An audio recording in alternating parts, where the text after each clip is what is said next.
economy felt better than it would have been otherwise. Now, the accusation was that the Federal Reserve was doing this for political reasons. That was what Trump was saying. That's what a lot of opponents to the Federal Reserve was saying. And they were saying that it was trying to make Barack Obama look good when he was in office. On the opposite side of it, meaning again that there was some politicization. There you Right? go. Make Obama look good, make Trump look bad by messing with interest rates. And ironically, the whole argument around politicizing the Federal Reserve is what makes this all controversial, regardless of which side of the issue you're on. The alleged secret plot of Trump's allies to have the White House and Treasury Department play a role in how the Fed sets its interest rates is being accused of a plan to federalize the Fed. And Trump's accusation the Fed was using interest rates already, doing it politically, was also around concerns the Fed was doing this in the first place. And they believe that maybe that government oversight would fix that. Now, of course, this wouldn't actually violate the law. And this is where it gets a little technical with the Federal Reserve. The whole idea of keeping the federal government out of the decisions at the Federal Reserve is just a so-called unwritten norm. It's just how they do things. It's not technically law. And some have argued the U.S. Department of Treasury maybe should play a stronger role in managing the U.S. dollar and setting interest rates. And again, because these things impact just about all of us, why would you let a private business do it? But there's also concern that if a president or appointed official were to have that level of power, then a wrong move could have a devastating effect on the U.S. dollar and the global economy by extension of that. And there's even a deeper worry, of course, that if an administration, let's say Biden or Trump or Obama or Clinton, right, that if there's an administration coming in and they have the ability to set interest rates, then they may do it in such a way that benefits them during their time in office, but would set things up for short-term gain to make themselves look good, but then leave an economic time bomb for whoever comes in next. These are, of course, the different sides of the debate. Now, again, there are also concerns that this type of political interest is already in place, and this is where the argument currently is. Now, Trump has been accusing Fed Chair Powell, for example, of using interest rates to help the Democrats. In fact, he's saying they're trying to help Biden get reelected using interest rates. In other words, he's accusing the Fed of making its decisions with our money, not based on what's good for the economy, but instead based on a political agenda. Let me show you what Trump had to say in February during an interview with Fox's Sunday Morning Futures. Jay Powell, the Fed chairman, is talking about a soft landing. Do you believe we will see a soft landing? Well, I think he's going to do something to probably help the Democrats. I think if he lowers interest rates, but you have the potential of having massive inflation again, because the Middle East could drive up the price of energy. Energy has so much to do with it. And the Middle East, again, the bombs are dropping all over the place, and the ships are starting to get hit and hit hard. If that happens, you're going to have tremendous spikes in the price of oil. And if you do that, you're going to have big inflation. He's not going to be able to do anything. But it looks to me like he's trying to lower interest rates for the sake of maybe getting people elected. I don't know. So you think he's political? He's just going to cut rates to help Biden, you say? I do. I think he's political. So this is where things get a little more complicated. Now, critics of the alleged Trump move to bring in some government oversight of the Fed, they'd argue that Trump is setting the stage to politicize monetary policy.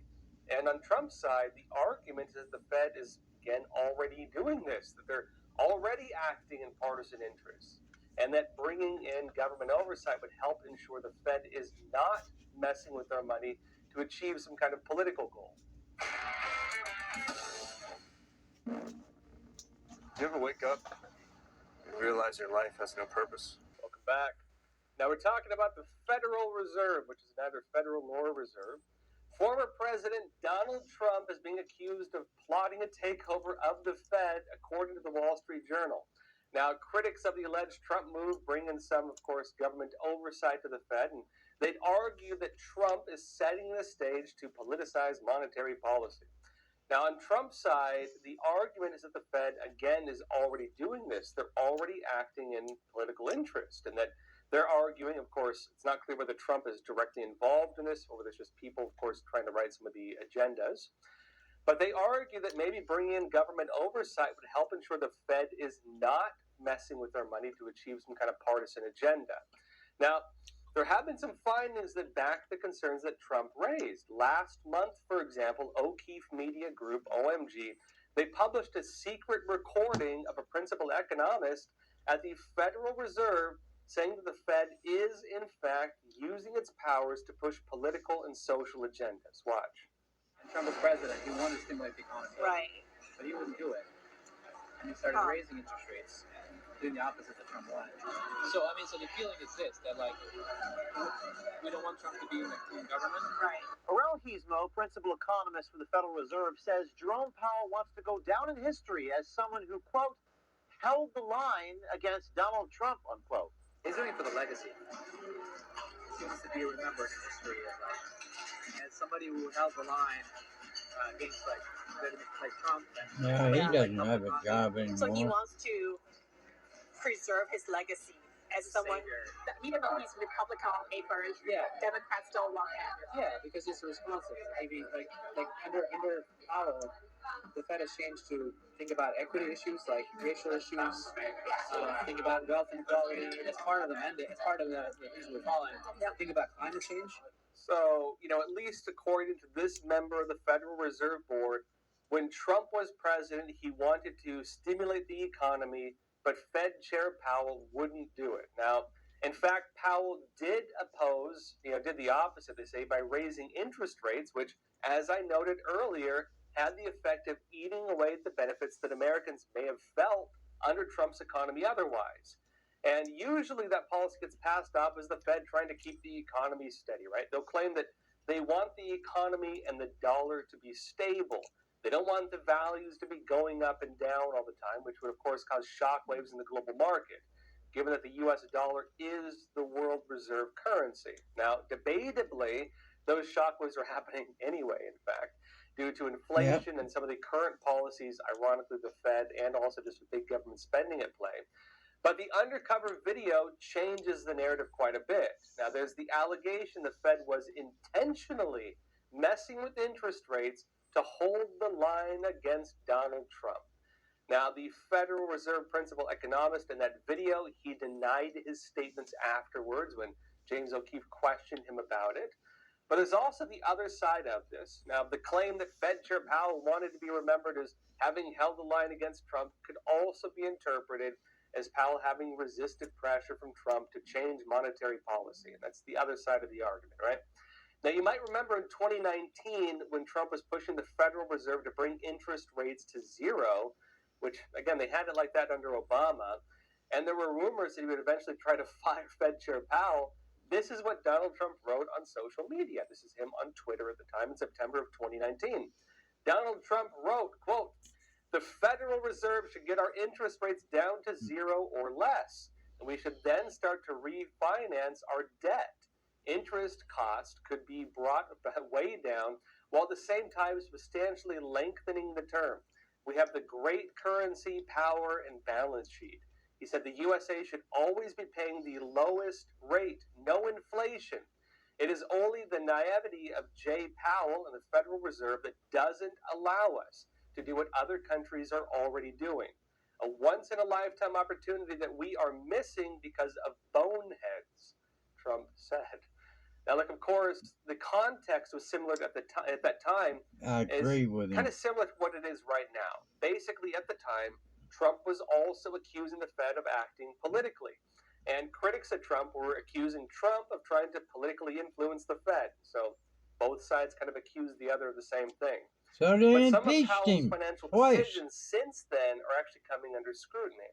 Part of this is because of the problems in the economy that we've been facing currently, and also that he's been forced to raise interest rates under Joe Biden by quite a lot, in fact. Now, you might remember him raising interest rates under Trump was blamed by Trump as eating away at the economy, damaging, of course, the economic benefits you may be feeling otherwise, of making houses less affordable, of making cars less affordable, of bankrupting the government because, again, we pay massive amounts of interest on our debt. And should America really be paying interest on our debt in the first place? That was the issue Trump brought up. Maybe we shouldn't.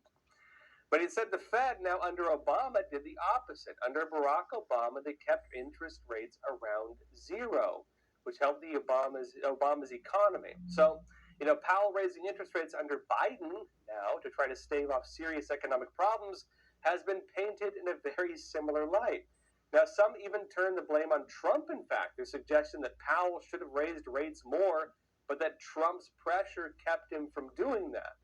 Although that's a debatable point to make, given that much of the problem came from COVID lockdowns, COVID bailouts, like multi-trillion-dollar bailouts they were doing, and also the aftermath of all of that, not to mention just heavy government spending overall, foreign aid deals like sending hundreds of billions of dollars to different countries, and similar programs since then, not to mention the problems with the banks where, honestly, people kind of forgot this already, but very recently, several banks had to get bailed out. There were close to runs on the bank that happened recently. This is AP in June of 2022 outlining some of this. They said that inflation has proved higher and far more persistent than he or the Fed staff economists had ever foreseen. They're talking about Powell, of course. And they're saying that at a policy meeting last week, Powell announced an unusual last-minute switch to a bigger interest rate hike than he had previously signaled, and then followed with a news conference that many economists described as muddled and inconsistent. They say that thanks to a once-in-a-century pandemic, the first major European war in decades, Russia-Ukraine, and soaring gas and food prices, caused partly maybe by the fact that they shut down domestic production. That's another issue. That the Fed, they say, has limited power to effect. They say that Powell could become the first Fed chair since Paul Volcker in the early 1980s to grapple with what they call stagflation, which is a word they were using at the time, which has kind of been disappeared. And they say they call it a miserable combination of slow economic growth and high inflation. There's no way out of it. They said struggling to curb the worst inflation outbreak in 4 decades. Powell last week engineered a 0.75 point increase in the Fed's short-term interest rate, the largest single rate hike in a quarter century. And further, when they state the Fed's hike, raising interest rates, will make it more expensive for many consumers and businesses to borrow, which slows everything down, of course. But they say that yet Powell's explanation was faulted by many Fed watchers, while some complaining that he had failed to articulate a coherent and consistent policy. Biden, ironically, his administration are kind of blaming the Fed for some of this. And notes further in, the Fed's huge rate hike and Powell's comments renewed concerns among economists about where he has taken the Federal Reserve. Most analysts have sharply criticized Powell, the Powell Fed, for waiting too long, and this is where they get to Trump, for waiting too long to tighten credit when inflation took off last year, and warned that it's now having to raise rates so fast as to risk tipping the economy into recession. Remember, this was 2022. They say that he should have immediately taken action around 2021, which would have been kind of like the mid-era of COVID, the COVID pandemic and so on, right?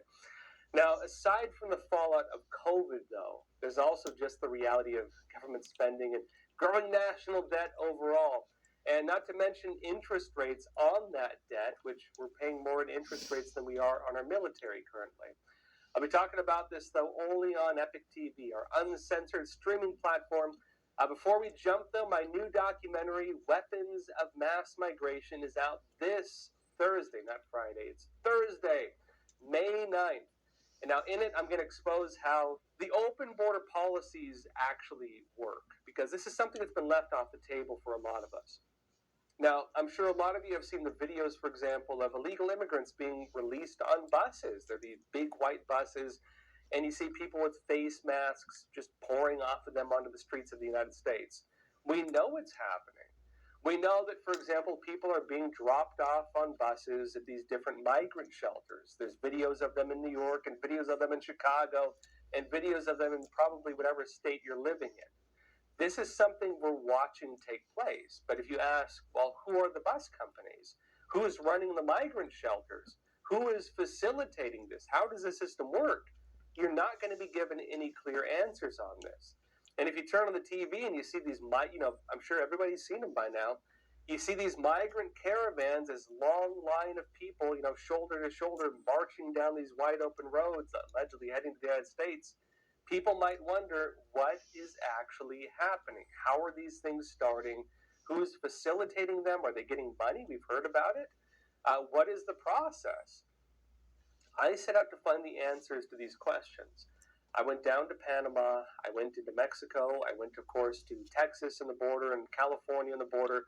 And what I found was that there is a system in place to run this entire operation. And in fact, our own government is part of this agreement. There's an agreement with the United Nations to facilitate these operations.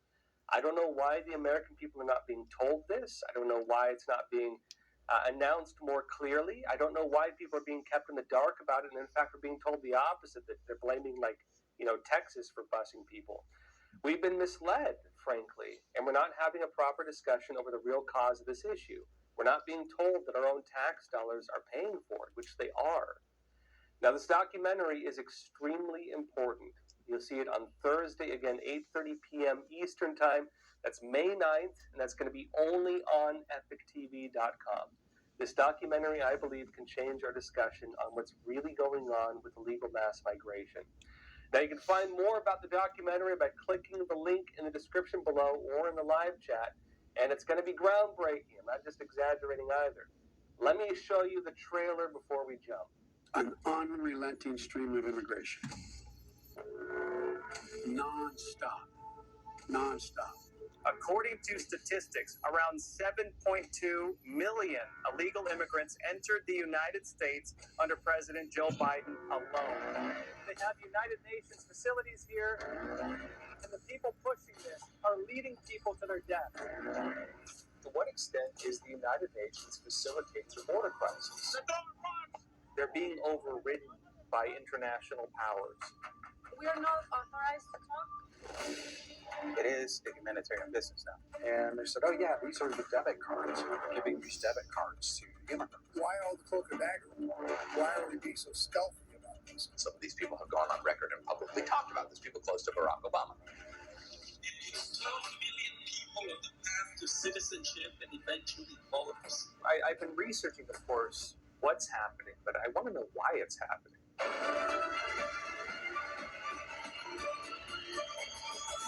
We'll see chaos on a global scale until America is extinguished and the power shifts completely to the east.